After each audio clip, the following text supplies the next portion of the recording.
Når man skal beskære en buskrus, som den jeg sidder med her, så er der ikke så meget med at skære den helt ned, som man kender med nogle af de store blomsterroser, man har i bedene.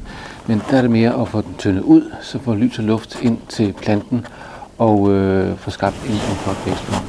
Så her går man efter at fjerne nogle enkelte af de lidt større grene, helt ved basis. Grene, der enten er døde eller er syge af svamp, eller nogle grene, som er blevet store og kraftige, og så der kan komme plads til nogle nye grene, nogle nye skud, der vokser ud fra midten af planten.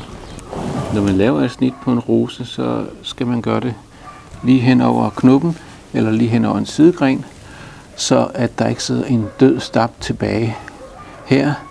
Så den inaktive del af grenen, den giver indfaldsveje for svampesygdomme. Især som her, når det sådan næsten er et vandret snit, så vil fugt kunne ligge og samle sig her på toppen. Og det er altså ensbetydende med, at der trækker en masse svampesygdomme ned i grenen, så den faktisk går hen og ikke ligefrem dør, men den dør i hvert fald her i toppen. Og det kan så sprede sig ned, længere ned i rosen.